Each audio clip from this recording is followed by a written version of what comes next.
I am here to discuss the so-called flying saucers. We know now that in the early years of the 20th century, this world was being watched closely by intelligences greater than man's. Did the CIA write Wind of Change by the Scorpions? As humans busied themselves about the various concerns, they were scrutinized and studied. Dr. Loeb, what percentage chance do you give it that you have indeed uncovered extraterrestrial or non-human technology? With infinite complacence, people went about their affairs, yet across an immense ethereal gulf, intellects vast and unsympathetic drew their plans against us. All of a sudden, a stick out of nowhere landed right in front of us, and there was no tree, nothing overhead. Something threw it at us. Yeah. All things unexplained. So some of that, I think, sir, we'll save for closed session. Hello, all you unexplained ones. It is me, your host, CJ Dearinger. I am very excited for you all. We have such a big show, and it's a momentous occasion. We have hit 10,000 subscribers on YouTube, and I feel like I should have my co-hosts here to celebrate with me, but womp womp. It's just me. You guys are going to have to deal with that for the evening. And we'll see how it turns out at the end. You might decide that I can roll on my own, and you might decide that I need a little help. But I have a wonderful guest with us tonight, and we're going to dive deep into all sorts of topics that we have covered on this show. But I believe that what he studies truly intersects them all. My co-host Tim Mounts is off on a grand adventure, and I am so excited to share all of it with you when I'm allowed to, but I am not yet, so stay tuned. You will not want to miss what he is up to, and poor Smitty has the flu. Womp womp. So we hope that he gets well soon. But without further ado, I'm going to introduce you to our guest for the evening. We have Nathaniel Gillis joining us. He has been researching demonology, hauntings, the extraterrestrial phenomena for many, many years now. And he is going to give us some wonderful insight into the subject. And he will be joining us right after this commercial break. All Things Unexplained is free to watch on YouTube and listen to wherever you get your podcasts. If you would like to support our show, you can visit our YouTube store. Additionally, you can find us on Venmo under All Things Unexplained. Be sure to check out our website, allthingsunexplained.com. All proceeds from the sales of Dr. Mounts' books on Amazon and Audible also go straight to our show. Welcome, Nathaniel Gillis. Thank you so much for joining me. Thank you for having me on. It's great to be on with you, and congrats on the big 10K. I know. I just saw that today. I honestly saw that today when you posted on your Instagram page that you were coming on our show. And I said, wait, it says over 10,000 subscribers. This is awesome. Right. Yeah, we've grown really quickly. You know, we weren't focused on YouTube for so long. We were really focused on just building the podcast. And then we decided this year, you know, let's focus on YouTube and see if we can draw attention there. And I think it was just 4 months ago, we were trying to hit 1,000 subscribers. And so it's just grown. That's And incredible. you get to be our guest for our 10,000 subscriber Absolutely. episode. I'm so thrilled to have you. Yeah. Those of you that are joining us live tonight, thank you. We do depend on listeners like you. We want your comments. We want all of your enthusiasm. So many of you know more about this topic than even I do. You've had experiences. We want to hear them. We'll bring some questions in where we can, but we're going to dive in. And Nathaniel, tell me about your background. Take us back to where this all started for you. So my first encounter with this phenomenon occurred when I was 8 years old. My parents had moved into a new house, and I remember when I first walked into the home, I encountered some stench is the only way I can articulate it. And it had nothing to do with the house. It was something completely different. But I went into what would become my future room, and I encountered my first full-bodied apparition. And yeah, it gets scary quickly, I unfortunately. told you I'm going to lose sleep. I'm going to lose sleep. Yeah, Okay. but that was my very first encounter with whatever this intelligence or intelligences are. But speaking to that, it mutated. It wasn't manifesting in the same manner over time. It would mutate and evolve in its pathology. And so I learned early on that there are some entities that have the ability to want us, right? They want us to compartmentalize them. I could have easily looked at that and said it's an apparition, or later on said it's demonic. And yet it was a singular intelligence that was masquerading as multiple entities. But which we'll talk about that later on, hopefully. But that was my introduction into this field. Later on in my adult life, I wanted to understand more about it. Was I alone in that encounter, right? Yeah. And if not in that encounter, were there other people at that age going through what I went through? And so luckily, I realized I wasn't alone. And thankfully, there are people out there that have had similar experiences. Yeah. But this was a parasitic entity. And the cognitive interfaces it employed in my presence, those were of utmost importance to me. Because like I said, a lot of people, and I did too, where I would get lost in the weeds and think, okay, I'm dealing with all of the above. Mm-hmm. And then I looked, okay, the methodologies are the same, regardless of the interfaces or even the archetypes it wants to lean into. It's the same intelligence. So And real quick, I'm going to take me back to like your 8-year-old brain and you're seeing this. What were you thinking and feeling at the time? Because now you're giving me what your intelligence that you have now about it all. But as a child, terrified. Yeah. So it would go into looping nightmares. The nightmare would consist of the same thing. So it had no ending. As soon as I would get into it, I would witness somebody using a needle and then somebody else hurting themselves and over again. So where I thought, okay, I'm going to wake up from this, no big deal. It would go right back into it.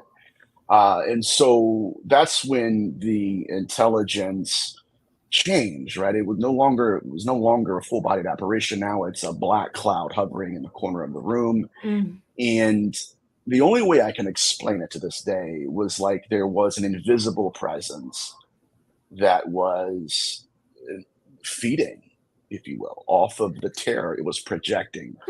And so as a kid, I could tell you I failed grades at school. Yeah. I kind of disassociated from my family, and I didn't know what was going on.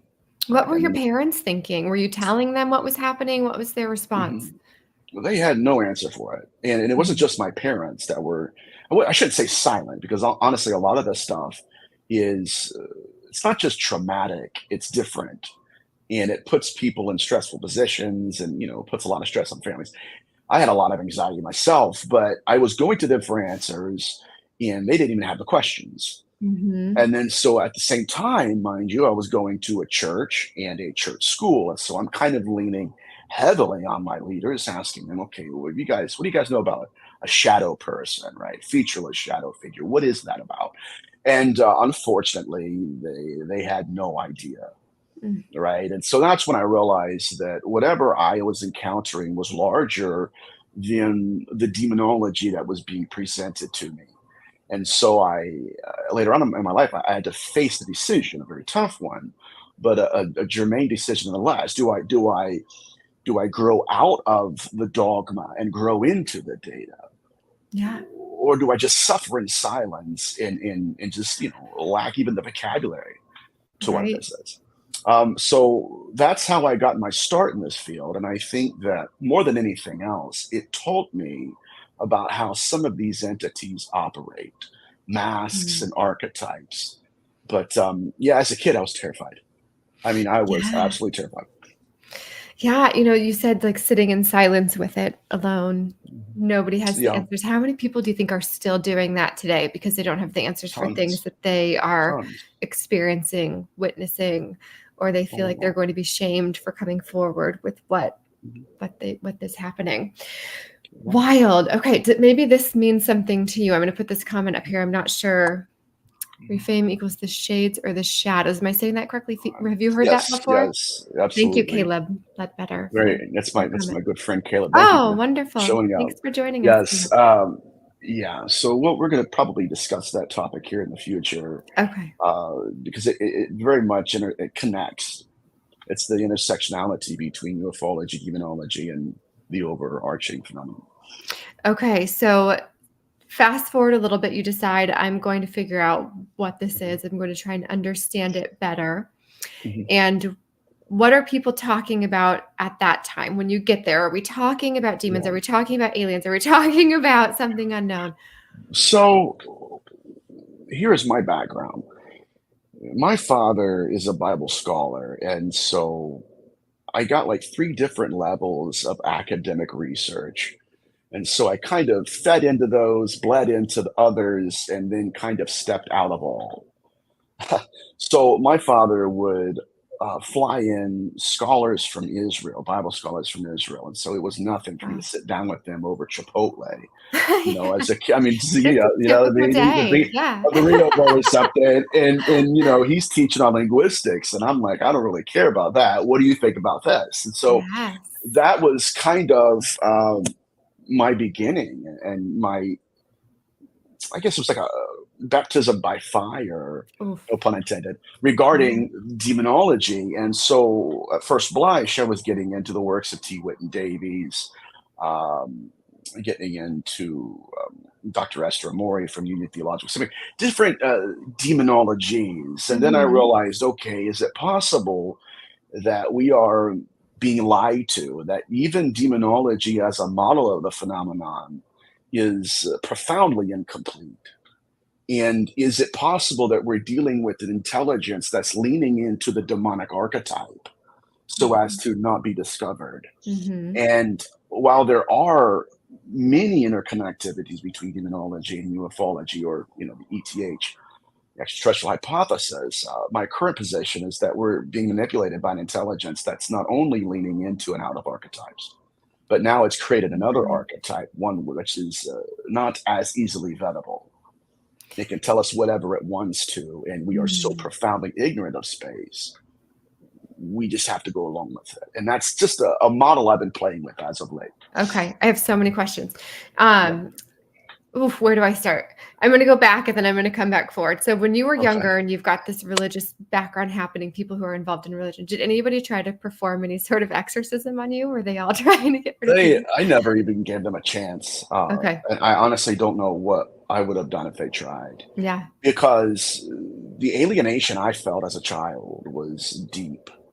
And it was raw, it was real. And I was going to school with that.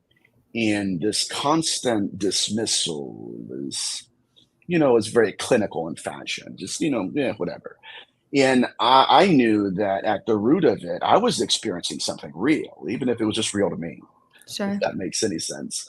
And that I was not hallucinating. I mean, some of the phenomenon I experienced is incredible. Like there's what's called direct voice phenomenon, where it transcends electronic voice phenomena, where it's actually conversing with you. Wow. Like you can hear it. Yeah. And so there were nights where I would wake up and I could hear a full-blown conversation going on above my head. 2 entities talking to each other. And so it was close enough for me to hear them. They were, essentially, but not close enough for me to understand them. And I think that is kind of a microcosm of the entire phenomenon, right? We know there's a there there. Mm-hmm. right? But each and every time we go to grasp it, it transcends all models. And so, of course, obviously my research began with demonology, and then I started getting into parapsychology and now ufology. And yes, I'm asking myself, why is it that we're witnessing ghosts with aliens? Yes. There's something weird. There's something happening, and you're right. And we've had so many people on this show from various different walks of life and who are approaching it from a different perspective. We've got Diana Pasukal, who's coming at it from this sort of religious studies background. We've got Avi Loeb, who's looking for extraterrestrial, non-human intelligence. We have people who are looking for ghosts, who are looking for Bigfoot, who are looking for something, but there's something happening. There's a phenomenon. So you're saying that it could potentially all be one. Yes, I'm a proponent of what's called the single field hypothesis. There are a host of reasons why I'm leaning in that direction, but let me just say this before we really get into it all. Sure. I have actively caught the phenomenon mimicking the demonic intentionally. Okay, Literally actively caught the phenomenon mimicking the demonic intentionally. In other words, it's demonic according to the tradition of that part of the world. For instance, right now, I'm in the Midwest. Okay. This blew my mind. I'm in the Midwest. And so if you were to go into a malevolent haunting or a haunting and see 666 carved on a wall, because we have been trained by Hollywood, not really by academic research, but Hollywood, that is inherently demonic. And so the phenomenon is leaning into that archetype. And so what I've been doing is kind of deconstructing the archetype in the sense that, is this tethered to any historical record? And if it's not, right, why are we seeing this manifesting in hauntings?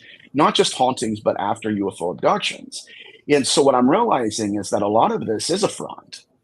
It is a masquerade where the intelligence, in order to evade our detections, it will diversify its identity in our eyes and will sit there and think that's an angel, that's a demon, that's an alien, that's a ghost. And it's not until we have cases like the skull experiment where all of them are seen, or most of them are seen together, where we start to, okay, what's going on here? What are we even talking to? What are we conjuring? And how much influence over our species does this phenomenon have? So I don't want to ramble. I tend to ramble. Yeah. That's where I'm at. No, but the rambling, I feel like there's a lot of education in what you're saying too. Yeah. And I am kind of trying to pick out things that you're saying for questions. And I will say have more questions every time. An hour is not going to be enough, Nathaniel. No, teasing. We will. That's okay. That's good. That's fine. I do appreciate you sharing your story, though, especially about when you were younger, because we have so many listeners that are also experiencers of something, whether it be a haunting or an apparition, or we had alien abductees, what have you. And they do feel silenced. They do feel very alone. They feel like the black sheep of their family, and giving them this space where they feel like there are others who know what they've been through is really important. So anybody that is on here and wants to comment or say hi, we would love to hear from you guys as well. So you had mentioned that this phenomenon, give me the word that you use. What's the word you're using to describe? Well, this is after collecting years of pattern confirming evidence, my position now is that this is a single source. Okay. And so you mentioned that the single source is controlling us. I don't know how much influence it has over us. I do know and have case studies where the phenomenon manages our perception of it. Okay. So more of a manipulation than... Well, yeah, absolutely. Up to the point where I'm not even sure if we're conjuring them and if we're not the ones being conjured. So within demonology, and even now what we're seeing within ufology, the CE5 movement, these are essentially, it's the repackaging of an age-old attempt to contact the seemingly incarnate. We've seen this what I'm realizing though in the field is people straw man the argument. They don't want to have discussions like you and I are having. Oh no, everybody has their idea of what it is. Right. And And it does a great hindrance to us because we can never get these topics out in front of the population in an open to at least give people the opportunity to choose. And what I'm realizing now is that if they can control the question, they don't have to worry about the answer. And so there's a lot of obfuscation going on in the field. Anyways, but yes, my take on this is that the more we start to understand this phenomenon's capabilities, that right there will trigger questions in our mind that I promise you we've never had. For instance, did you know the phenomenon can create physiological constructs? Not specific. I mean, do you have an example? Maybe I can answer yes or no. So, for instance, where this is fascinating.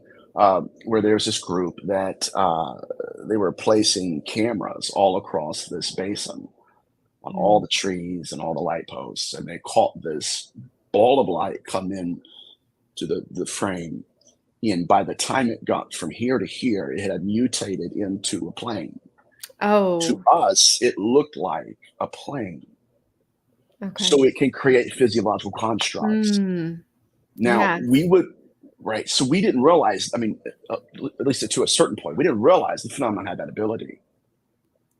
We just thought, okay, yeah, it'll come in and out of existence, whatever. We didn't realize that it has the ability to construct and design its appearance according to archetypes, according to belief systems, meaning that you and I have probably laid eyes on this intelligence, not realizing it's there.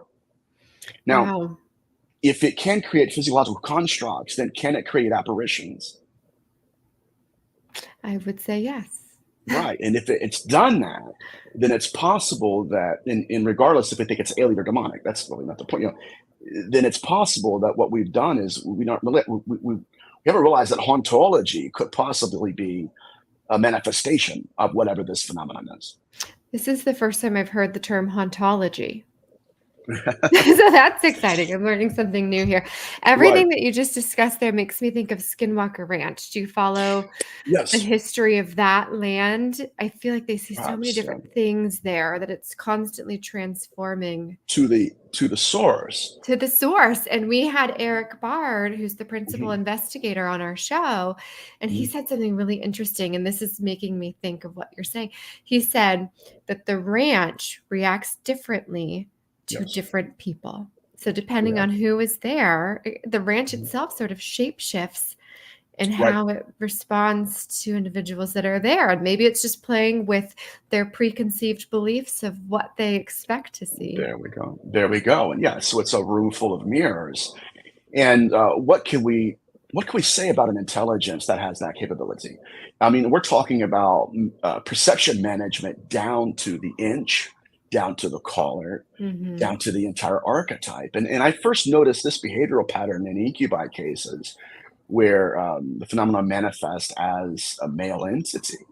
And, I had a case in India where it wasn't just a male entity. It was an entity that appeared as every lover or every boyfriend this woman ever had, literally constructing its interface based on memories and belief systems. And so the phenomenon is highly deflective, reflective, and deceptive, because within the archetypes it manifests as, there are built-in rules that it wants us to think it follows, right? Oh, it's demonic. Throw some holy water at it. Take 2 of those. Call me in the morning. Yeah. And what happens is, between the archetype it's inhabiting and proto-intelligence inhabiting it, there's a distinction in the rules it follows. And so this is why it's interesting to me, especially with 2024, we have practitioners in the field who suggest that because it's manifesting as that archetype, if it stays within the lines of that archetype, everything's fine. But what we're seeing is it's not. You can draw a circle of salt, it will physically abuse you. So again, the archetypes that this phenomenon inhabits, they're reflective and deceptive. And a lot of times it's designed to get the practitioner or the experiencer into a compromising position. And then guess what? The mask comes off. And now you're making eye contact with a species you didn't even know existed. Wow, incredible. All right, speaking of something haunting me, I did not type this. So somebody tell me who typed this from my YouTube page. It's from my Pretty All Things cool. Unexplained YouTube page, and it says, "Great show. We appreciate you, CJ." What? I don't understand what's happening. Okay. Anyways, that's not creepy at all. Right. Tell me about your research. Tell me what your day-to-day looks like, how you are collecting all of this information to get to these concepts that you are constructing. So my day-to-day consists of cases I'm working on now, and then looking at data sets throughout history, and kind of comparing notes. The work I'm doing now is centered around what's called Necronetics. My research for the last decade had been centered, kind of positioned around the incubi phenomenon, which again, it's the entity that masquerades as a man, a lover. And we've seen this in the hybridization program in ufology. Same phenomenon, different mask from my perspective. But Necronetics, what I was doing is I was collecting case studies where women were being visited by men or entities that looked like their husbands, specifically hovering over them at nighttime. One case I had, but it's a behavioral pattern that is interreligious, cross-cultural. So this is now what we're dealing with is the proto-intelligence, right? Not even the archetype, not the cultural artifact of the demon or the alien. Just literally, this is what they've done. So the last case I had was an individual who was present with his wife, talking to her as she went into sleep paralysis. Like, it was really wild. Okay. But she was talking to her husband at nighttime, and all of a sudden she's paralyzed, and she's telling him, there is an entity hovering over me as I'm talking to you. I can't move, but it is hovering. And so I got into the behavioral patterns of a certain species. And so I noticed that there were these key markers that, like I said, were interreligious, cross-cultural, where it wasn't just donning the cognitive interface of the archetype, right? It was actually leaning into that role to the point where there was insemination occurring, not just the dream demon or the sleep paralysis. No, this was a much darker, more sinister phenomenon. And so that's when I started collecting these case studies where whatever the phenomenon is and whatever they who are seeking to become incarnate are, since the dawn of recorded history, they were replicating their own species by virtue of implantation and impregnation. Wow. And the very first case studies of this taking place, this is going to blow your mind, occurred in northern Syria within the proximity of the phenomenon, Hello Skinwalker, where they were building altars underneath the stars, just like Tim Taylor's doing right now. Tell me what you know about Tim Taylor. Well, it was through this lens of where is the phenomenon at right now? Right? Where is it being witnessed? It's just like what we're doing right now, modernity rather. Okay, so I'm going to go there. I'm going to build an altar, and I'm going to leave offerings, and something will manifest. And so then we have certain rituals that originated. One of them is called the ritual of rephaim, which is the carving of the name of the entity into a small piece of metal. And then it's called head magic. They would implant it into the body, and now there was full body communication. So we knew that through Mesopotamian text and Akkadian ritual bowls.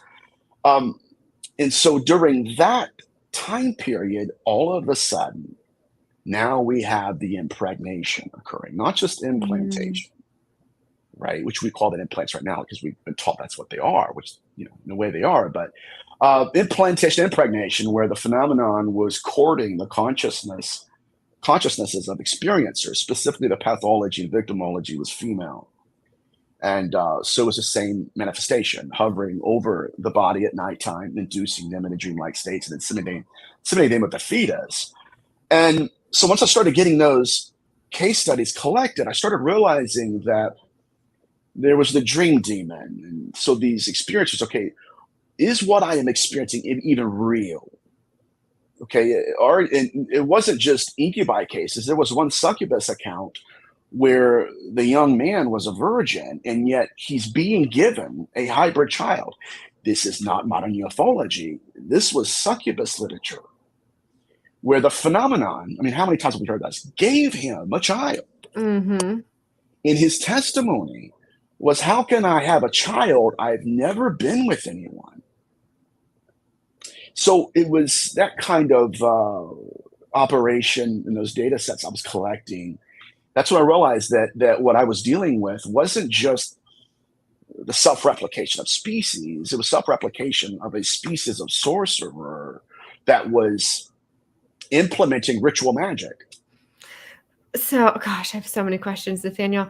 And it reminds me so much of another experiencer that we've had on our show who pretty much said was on the bed, was pretty sedated, knew what was happening, but couldn't really stop it. But in her case, she believes that she had her spinal cord replaced, which then fast forward to, I started learning about Tim Taylor, who was developing spinal cords up in a, spacecraft. Anyways, we won't get on the Tim Taylor thing, but in terms of these stories that you've been doing your data collection with, where are you finding them? Are they written in books somewhere? Are they in religious testaments? Are you talking to people?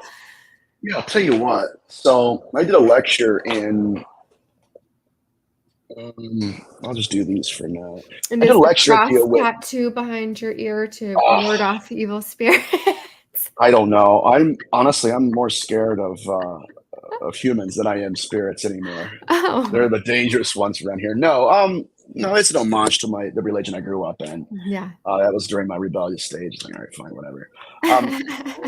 But again, what happens though when people talk about demonology, they straw man the argument, right? And they do so by throwing flowery academic language at it, hoping that it would appease some It's like, no, like we have to actually get down to the case studies and go through them one by one before we can even begin building pattern confirming evidence. But Between Two Worlds, this is about the debuk phenomenon in the 16th century, spirit possession in Judaism, cases and context from the Middle Ages. So what this does, though, it builds a paradigm that very few people are even talking about. Yeah. Number one, what hybridization was, where it began.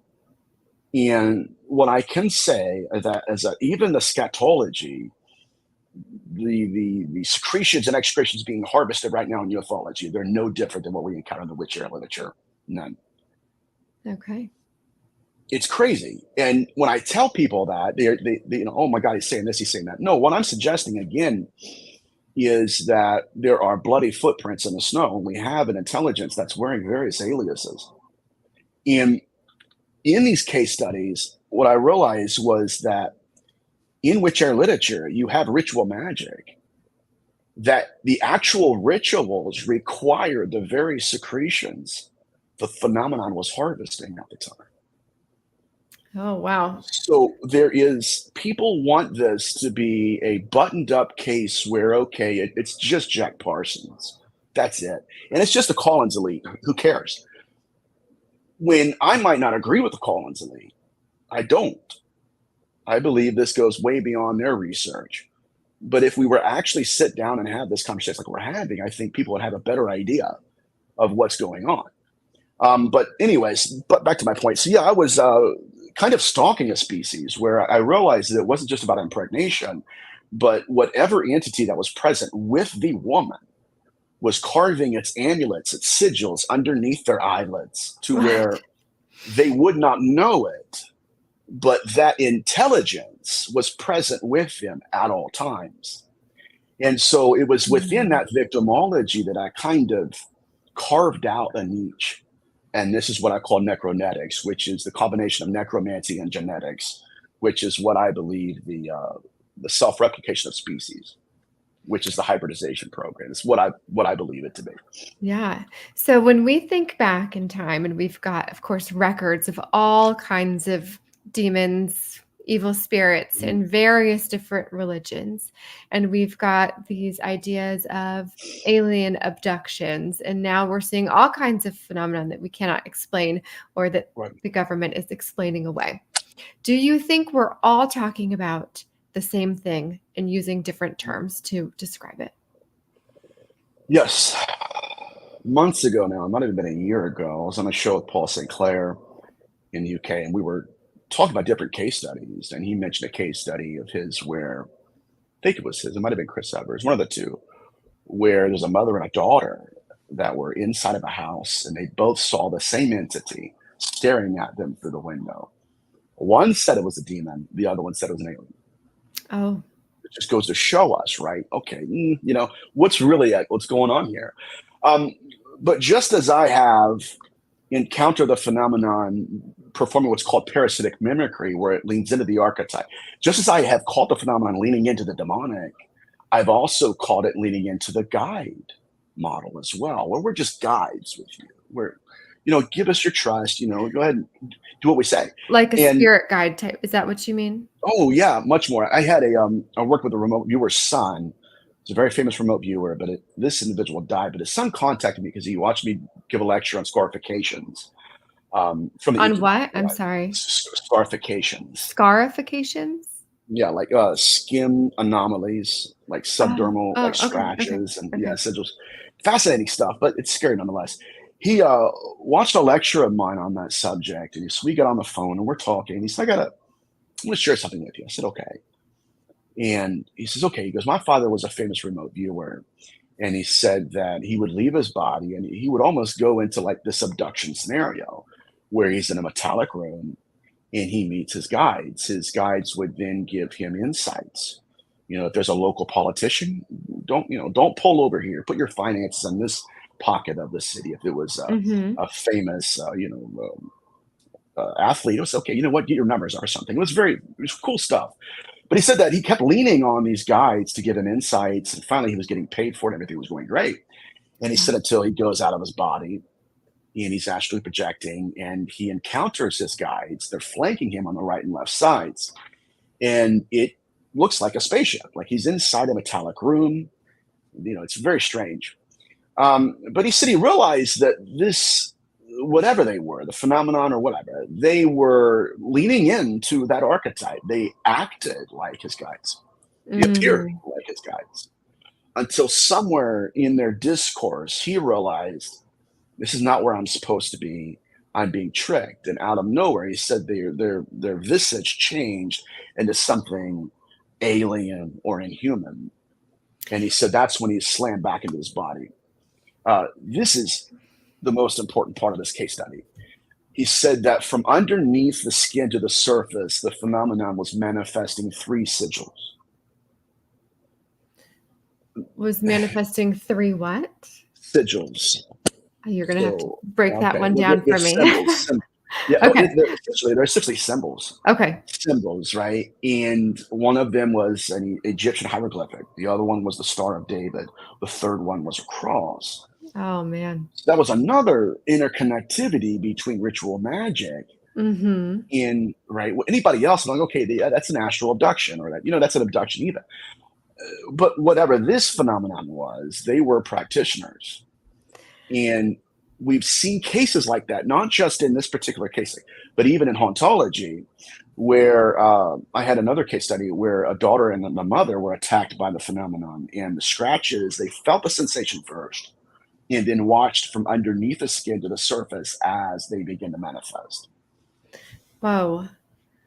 Oh gosh. Okay. So going back to this guy that had his guides, does he believe that he ever had guides, or does he believe that the entity was pretending to be guides before and again? That's a good question. Good question. Well, last time I talked to his son, I think he was in the middle. I know what his son thinks because I talked to him. Yeah, it was that the belief now is that these were practitioners. And this is where even modern demonology falls apart, because as far as I was taught, right, well, we have practitioners here to influence them. right? To help them incarnate Mhm. amongst us. Mhm. Yet some of these beings that are abducting people are also practitioners, which when I started getting that information, I kind of created my own file and I went into, why is it that some of these entities can be conjured? Why are they responding to the same rituals being performed in antiquity? It's the exact same modus operandi. Matter of Yeah. fact, my friend mentioned the rephaim. In the Ugaritic text, there's this species that were called rephaim in the Bible. They're actually rephaim. They're found in northern Syria. And they were wanting people to build altars to them and to worship them. And you know what they were given in response? They were giving technology. Oh. And yet the Sounds like phenomenon what we're doing in this country. absolutely. Right? Just go ahead and reverse engineer it. We're good to go. But the lesson that we are taught by history, specifically within these ritual bowls, is that the phenomenon had implanted themselves into the technology it was imparting to us. And so when we're looking, especially, is this science? Yes. Is this genetics? Yes. But there is an esoteric value to all of this that can no longer be ignored. Yeah. Do you think that we are being manipulated with technology? I mean, none of us exist anymore without technology in our hands at all times. Is that a form of manipulation? I think it is, or at least the hunger for it. I lived near Wright Pat Air Force Base not too long ago. There were practitioners right there at the Air Force Base that were altering their states of consciousness in performing these rituals. And then as they were altering their states of consciousness, the phenomenon was manifesting metamaterial.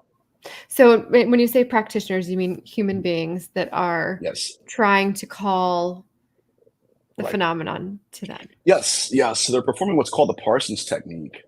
And there was a faction within our government that actually discovered these guys.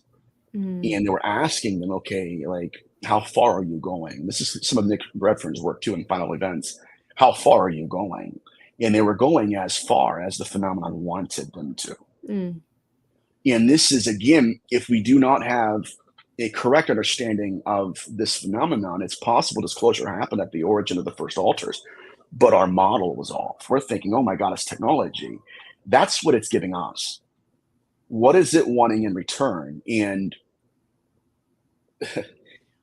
I have my own theories, but essentially it's all the same. And essentially it's like, okay, it's not really what we're calling them, it's what they're answering to. What is your theory? With respect to the incubus, there were various what I call protocols of belief that the phenomenon would place us into, where the more you believed in the mask it was wearing, the more you empowered the entity wearing it. So you would have the phenomenon wearing the archetype, guiding the practitioner or the experiencer. And then at the time of its choosing, the eyes looking through the mask could take the mask off completely. Just like with the gentleman I mentioned before with the practitioner, right? Oh, they're my guides. No, they were leaning into that archetype. I kind of vetted that to the point now where it's like, okay, I can't just take them at their word anymore. Even there are other cases that I've been a part of where, in this particular case, I wasn't a part of, but I've been on a show for Ted Rice where the phenomenon had leaned into the archetypal guide. And yet when the abductions began taking place, he went to the guides and they're no longer there. It's as if the phenomenon will almost run programs on people. Yes. And then it is soon, again, at the time that they're choosing, at the place they're choosing, they step out of that understanding, that model, and we realize, okay, where am I at? What am I doing? And what has happened to me? Terrifying. So scary. It is very interesting. So for those of you that are just joining us, we are chatting with Nathaniel Gillis. You can find him on Instagram, the Nathaniel Gillis. I might not have made the spaces properly there on the screen, but I think you'll find him if you look for the Nathaniel Gillis on Instagram. You can keep up with all of his work and where else he might be talking. Ask him more about things that we have discussed here today. If you do have questions, please do type them in all caps here in this show, and we can bring them into the program. We have a little bit of time left, and so I want to ask you a couple of hot takes. Okay. But before I do, I'm curious, I did not put this in my hot takes. I'm curious to know your thoughts on UAP that we are seeing. What do you think they are as it relates to your current belief on the phenomenon? Well, I've always been more fascinated by their occupants. Do I believe that we've encountered their occupants in times past? Of course.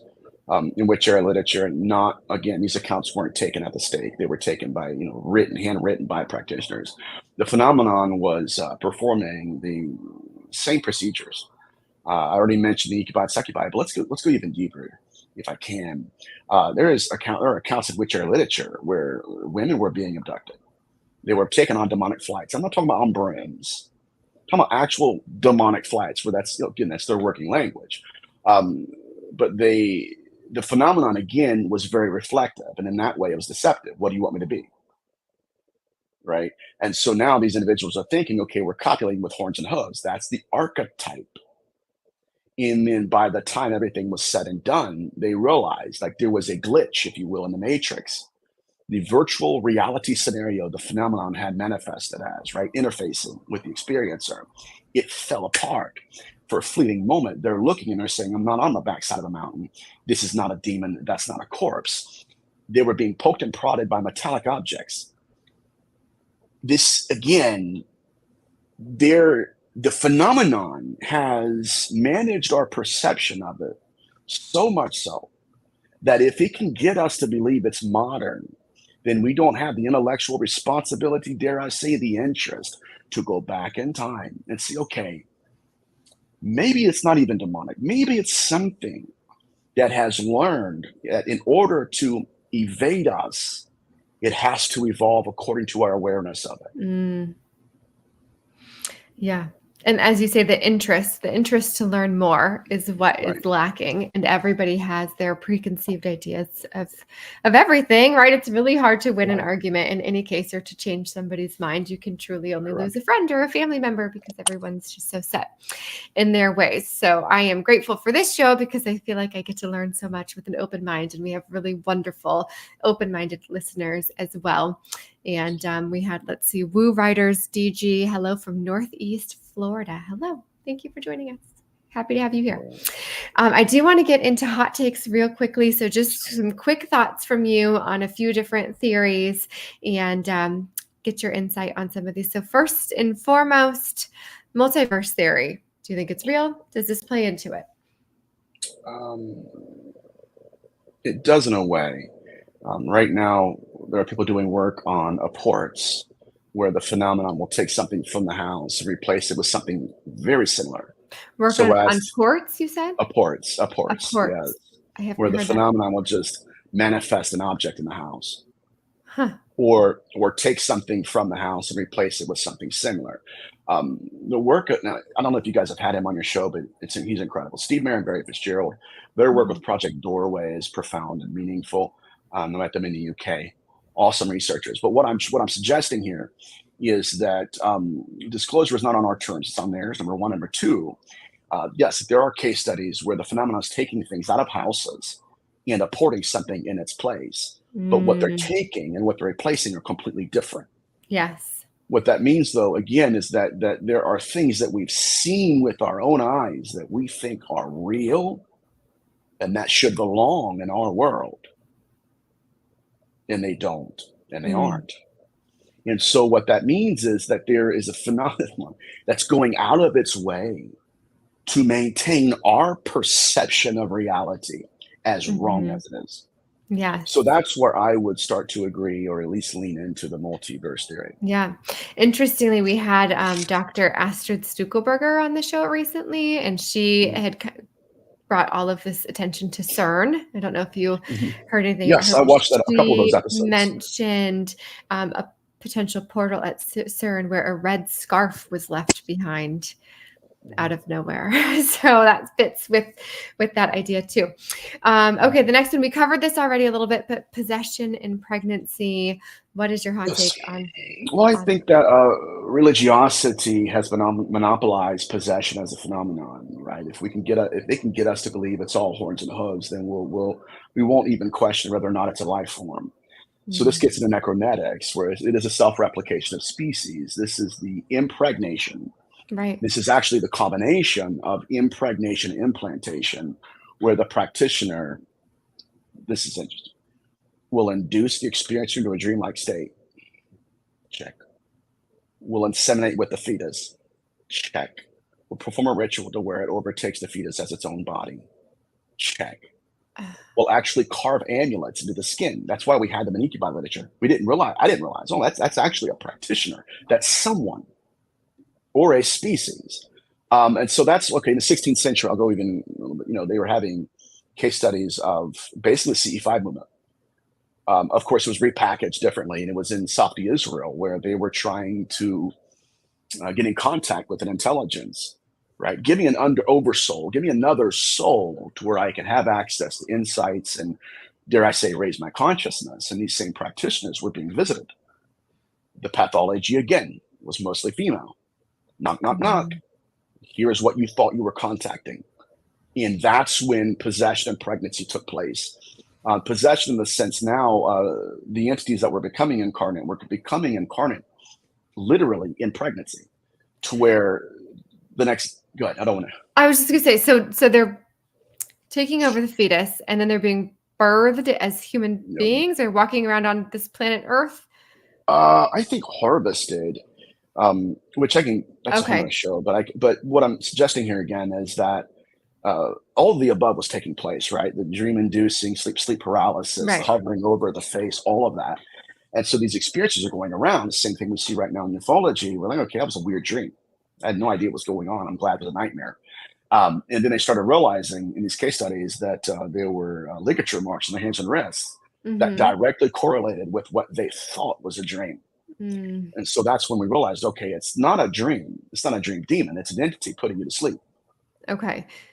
And then you think the fetuses are being harvested, that they're not actually being born and walking around. No. We have half-breeds here on Earth.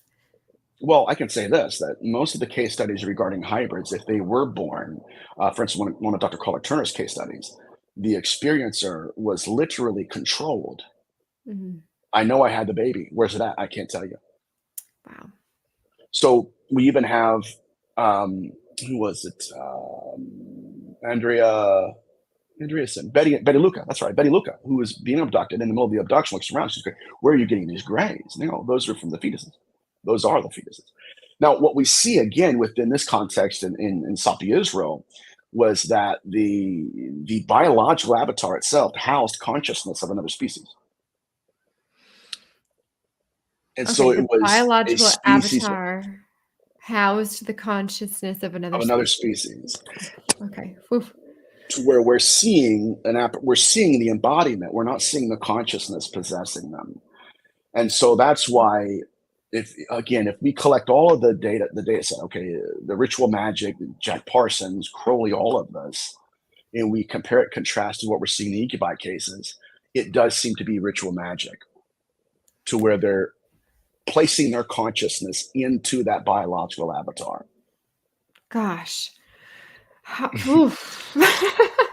You've done lots of research. I have so much to process here.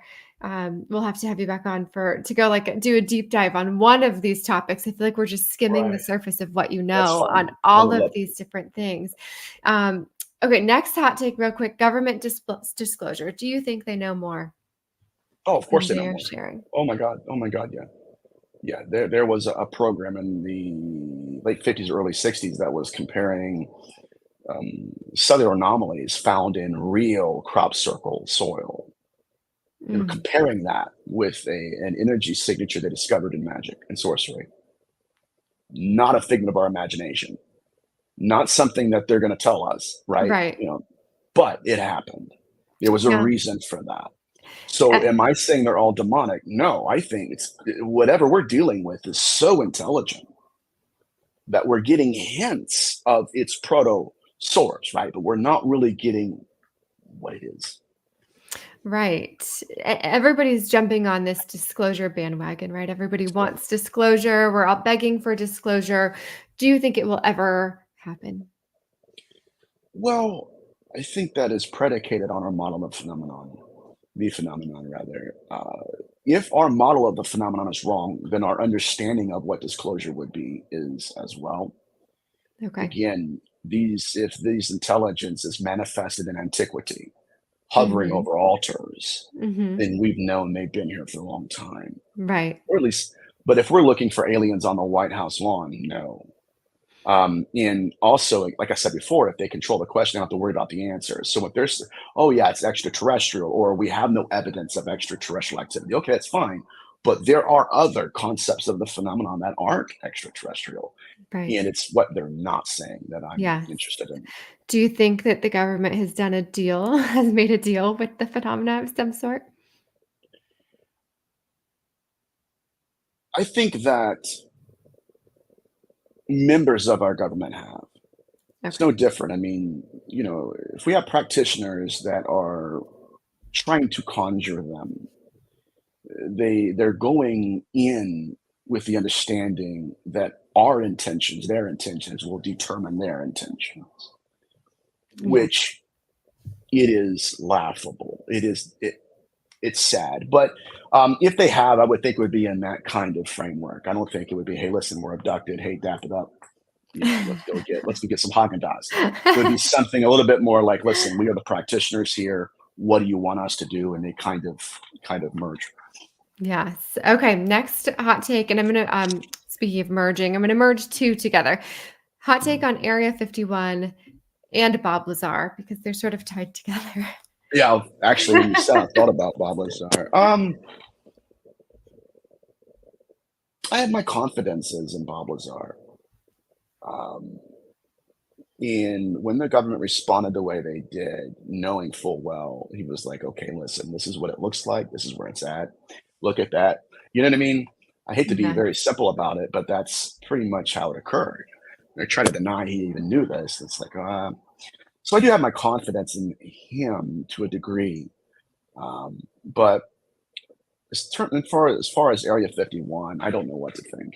Yeah. I mean, it's one thing to say, okay, yeah, they're studying something. It's another thing to define what it is. Oh, for sure. I know. I'm dying to know. I just really want to know what they're studying. I grew up in a town that did all aerospace. So Northrop, Lockheed, Boeing. I didn't care at all when I grew up there. I did not care what was happening. And now, of course, that I'm starting to learn more and more about what's going on. Like, what was happening right underneath my nose all those years? What was going on? Yeah. Well, like I said, I live next to Wright Pat. And so I've heard tons of stories my entire life. Even now, specifically with Lou's book coming out. Yeah. Did you read it? Right here. I read it. It's interesting. The implantation part obviously captured my attention. But also the biological avatar he describes flying the craft. And do you notice the distinction he made? I haven't read it yet. So will you tell me? Okay. Yeah. Oh God, what spoilers. I don't want to do that to everybody. God, man, Nathaniel, that idiot. Maybe just like okay, spoiler alert. Oh God, I feel like crap now. Guys are like, yeah, never again, Nathaniel, you idiot. No, but some of these biological avatars are perceived not having the intellectual faculties to have designed the craft they're piloting, which this gets back to the necessity. like our astronauts back in the 19th. Okay, just kidding. Pretty much. Yeah, right? There we go. There was an intellectual deficit between the two, and I know he kind of made a couple more comments about that, but the question was brought up: what are they? The biological avatars, and a lot of this is calcified in mythology. And what I'm realizing now, especially working with other parapsychologists, it's like a lot of this mythology is being validated by and through the scientific method. Where, right? Yeah, okay, it was demonic, whatever. But if we're capturing data, Now we're starting to see that the data is universal, it's cross-cultural, interreligious. The archetype it manifests as different. Interesting. It's when we see that we start asking, okay, why is it wanting to appear as extraterrestrial? Because we vetted the guide. We know we can't trust all of them, right? We vetted the demonic. We know that sometimes it will lean into that, even having really no concept of it. It's just, okay, you think that's a demon, that's what I'll be. And so having kind of manipulated us through those archetypes, now it's realized that I can create another archetype that cannot be vetted outside of phenomenon. I will give you a miracle, and my miracle will define how truthful my message is. Mm. And so we, of course, because it's curating our consciousness, oh my God, I want the miraculous. And so somewhere in between the miraculous and the message, we've got to vet it. And that's where I and a couple of the researchers are at right now. Wow. So much to unpack. I have so many questions. Okay, but I want to be respectful of your time. So just one more. This was a listener question that was sent in, and I thought it was so fun. I had to pull it in here, but now I have a whole different take on all of it. So Ethan and Dallas, could UFOs just be demons upgrading their ride? Oh, sure. I believe again that they're evolving according to our awareness of it, and they're evolving in order to evade. By the time we understand how reflective the phenomenon is, they've introduced another archetype. And so it's possible, again, and obviously I got to back up and say this, I believe everything's on the table, okay? I'm not pigeonholing the phenomenon. But I will say this, that it's more than probable that we're looking at the same occupants. Now we're just seeing the vehicle. We knew they were employing technology. We knew it. The poking and prodding, I mean, I'm talking about objects that were tailored to the experience they were wanting to induce the experiencer into. Right. It smells the same, it looks the same, everything's fine. And it was a charade. So I think what we're witnessing now is the technological side of the conjuring. Wow. Gosh. Again, we're going to have you come back on and unpack some more of these concepts in the future. I feel like I've learned so much. For those that are new to your ideas, to your theories, what's one takeaway for everybody that's tuning in? What's something that they can just really think about over the next week? Well, the phenomenon has a way of trapping us in paradoxical language. Now, because the phenomenon carries an esoteric value to it, one of the great esoteric masters was Eliphas Levi. And he had a quote that's fascinating to me. He said, "We have materialized spirit. Now we need to spiritualize matter." And I think that is exemplary of what we're dealing with. We have to think outside of the intellectual coffins the phenomenon has placed us in. Only then can Intellectual we coffins. have the conversation that we need to. Not to throw flowery academic language at it and think, okay, well, then no worries. No, we get down to the case studies, we'll start to see that there are more similarities than a lot of people want to believe there are. Yes. That's it. You heard it here, folks. Open your intellectual coffins so you can learn more. I love that. Oh, gosh. Well, thank you so much for joining us. Once again, you can find Nathaniel on Instagram. Look for Nathaniel Gillis there. Nathaniel, you've written a couple of books too, yes? Yes. What are those called? And A Moment Called Man. A Moment Called Man, mind you, because people are going to ask me. It's not a demonic book. It's not anything to do with the paranormal. I had a friend that overdosed from addiction, and he had a lot of what's called church hurt. We grew up in the same kind of environment, and so I wrote it in honor of him for other people that are like him. Okay. So, and are those both available on Amazon? One is on Amazon, and that's A Moment Called Man. Yep. A moment called man. Okay, wonderful. Well, I hope Thank that you so everybody much. will go check that out. Thank you to all those who tuned in, are going to tune in. As I mentioned earlier, we have surpassed 10,000 subscribers on YouTube, which I feel like deserves a party. If you have not subscribed yet, please do so. All of your comments, your likes, those are what keep us going here at All Things Unexplained. And we do hope that everybody will stay happy, stay strange, and keep listening to All Things Unexplained. Until next time, thank you.